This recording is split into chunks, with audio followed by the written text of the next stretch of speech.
সুলতানি বাংলার সমাজ ও রাজনীতিতে ধর্মীয় শ্রেণীর ভূমিকা।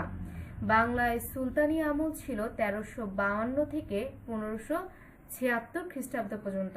তাহলে আমাদের প্রশ্নটা হলো সুলতানি বাংলার সমাজ ও রাজনীতিতে ধর্মীয় শ্রেণীর ভূমিকা।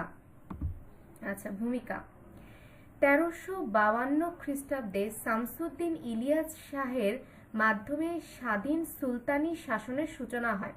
তাহলে বাংলায় 1352 সালে শামসুদ্দিন ইলিয়াস শাহের মাধ্যমে সুলতানি শাসনের সূচনা হয়। 1576 সালে মুঘল বিজয়ের মাধ্যমে এর অবসান ঘটে। এই সময়ে ওলামা, সুফি, পীর, আউলিয়া, ব্রাহ্মণ শ্রেণী সমাজ ও রাজনীতিতে গুরুত্বপূর্ণ ভূমিকা রাখে। কারা কারা? ওলামা, সুফি, পীর, আউলিয়া ও ব্রাহ্মণ শ্রেণী। 1. রাষ্ট্রীয় বৈধতা প্রদানে ওলামাদের ভূমিকা। তাহলে সুলতানি বাংলার সমাজ ও রাজনীতির ধর্মীয় শ্রেণীর ভূমিকা। এর মধ্যে 1 নম্বর পয়েন্ট হলো রাষ্ট্রীয় বৈধতা প্রদানে ওলামাদের ভূমিকা। জুমার খুতবায় সুলতানের নাম পাঠ ও মুদ্রা জারি শাসনের স্বীকৃতির প্রতীক ছিল। মানে তখন সময় জুমার খুতবায় সুলতানের নাম নেওয়া হতো এবং তার মুদ্রা জারি করা হতো শাসনে। ইলিয়াস শাহ ও গিয়াসউদ্দিন আজম শাহ ওলামাদের পৃষ্ঠপোষকতা করেন। ধর্মীয় অনুমোদন রাজনৈতিক স্থিতিশীলতা নিশ্চিত করে। তাহলে 1 নম্বর পয়েন্টে আমরা কি জানতে পারলাম যে রাষ্ট্রীয় বৈধতা প্রদানে ওলামাদের ভূমিকা কি কি, যে তখন জুমায় খুতবাতে সুলতানের নাম নেওয়া হতো, শাসনে সুলতানের মুদ্রা জারি ছিল এবং ইলিয়াস শাহ এবং গিয়াসউদ্দিন আজম শাহ ওলামাদের পৃষ্ঠপোষকতা করতেন। 2 নম্বর বিচার ও প্রশাসনে কাজীদের ভূমিকা। শরিয়া ভিত্তিক বিচার ব্যবস্থা পরিচালনায় কাজী ও মুফতিরা দায়িত্ব পালন করতেন। বিবাহ, উত্তরাধিকার ও দেওয়ানি মামলায় ধর্মীয় আইন প্রয়োগ হতো, ফলে ধর্মীয় শ্রেণী প্রশাসনের অংশ হয়ে ওঠে। 3. সুফি দরবেশদের সামাজিক প্রভাব।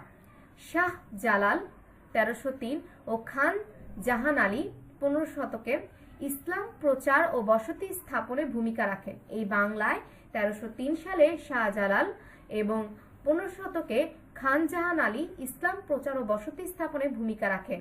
তারা সহজ সরল ধর্মীয় জীবনধারা প্রচার করেন এবং সামাজিক ঐক্য গড়ে তোলেন। 4. গ্রামীণ সমাজে পীর আউলিয়াদের নেতৃত্ব। খানকা ও দরগার ছিল ধর্মীয় ও সামাজিক কর্মকাণ্ডের কেন্দ্র। কি কি? খানকা ও দরগা ছিল ধর্মীয় সামাজিক কর্মকাণ্ডের কেন্দ্র। দান, শিক্ষা ও নৈতিক নেতৃত্বের মাধ্যমে গ্রামীণ সমাজে প্রভাব বিস্তার করেন। হিন্দু ধর্মীয় শ্রেণীর ভূমিকা। ব্রাহ্মণ ও পুরোহিত শ্রেণী গ্রামীণ সমাজে প্রভাবশালী ছিল। মানে তখনকার বাংলায় ব্রাহ্মণ বা পুরোহিত শ্রেণী গ্রামীণ সমাজে প্রভাবশালী ছিল। হোসেন শাহ 1494 থেকে 1519 পর্যন্ত শাসন করেন। হোসেন শাহ সময় হিন্দু পণ্ডিতদের পৃষ্ঠপোষকতা করেন। হোসেন শাহ হিন্দু পণ্ডিতদের পৃষ্ঠপোষকতা করেন। চৈতন্য দেবের বৈষ্ণব আন্দোলন ধর্মীয় সংস্কৃতিতে প্রভাব ফেলে।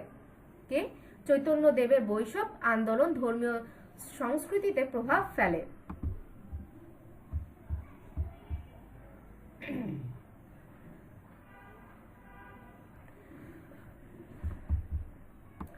ধর্মীয় সহনশীলতা। সুলতানি বাংলায় তুলনামূলক ধর্মীয় সহাবস্থান লক্ষ্য করা যায়।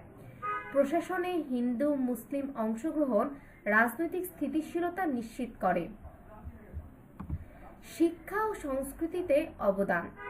মাদ্রাসা, মসজিদ ও খানকা ছিল শিক্ষা কেন্দ্র। সংস্কৃত শিক্ষা ও ইসলামী জ্ঞানচর্চা সমান্তরালে চলতে থাকে। কৃষি সম্প্রসারণে ভূমিকা। দক্ষিণ বাংলায় বন পরিষ্কার ও দিঘি খননের মাধ্যমে কৃষি উন্নয়ন ঘটে। খান জাহান আলীর উদ্যোগ অর্থনৈতিক সমৃদ্ধিতে সহায়ক হয়। সামাজিক সংস্কার। ধর্মীয় নেতারা নৈতিকতা ও সামাজিক শৃঙ্খলা জোরদার করেন, অসামাজিক কার্যকলাপ নিরুৎসাহিত করে ন্যায়ভিত্তিক সমাজ গঠনে ভূমিকা রাখেন। রাজনৈতিক সংকটে প্রভাব। সিংহাসন সংকট বা বিদ্রোহের সময়ে ধর্মীয় শ্রেণীর সমর্থন গুরুত্বপূর্ণ ছিল। তারা পরোক্ষভাবে ক্ষমতার ভারসাম্য নির্ধারণে ভূমিকা রাখেন। সীমাবদ্ধতা। কিছু ক্ষেত্রে গোঁড়ামি সামাজিক দ্বন্দ্ব সৃষ্টি করে। শরিয়ার কঠোর প্রয়োগ প্রশাসনিক বাস্তবতার সঙ্গে সংঘর্ষ তৈরি করে।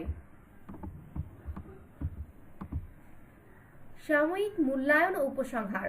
ধর্মীয় শ্রেণী সুলতানি বাংলার সমাজ ও রাজনীতির অন্যতম ভিত্তি ছিল। তারা শাসনের বৈধতা, সামাজিক ঐক্য, শিক্ষা ও সংস্কৃতির বিকাশে গুরুত্বপূর্ণ অবদান রাখে। তাহলে যদি আমরা পয়েন্টগুলো একবার পড়ি, যে সুলতানি বাংলার সমাজ ও রাজনীতিতে ধর্মীয় শ্রেণীর ভূমিকা। 1 নাম্বার, রাষ্ট্রীয় বৈধতা প্রদানে ওলামাদের ভূমিকা।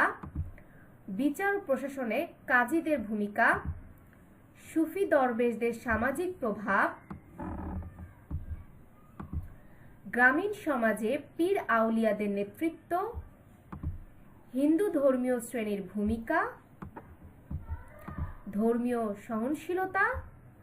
শিক্ষা ও সংস্কৃতিতে অবদান। কৃষি সম্প্রসারণে ভূমিকা। সামাজিক সংস্কার। রাজনৈতিক সংকটে প্রভাব, সীমাবদ্ধতা আর সাময়িক মূল্যায়ন ও উপসংহার।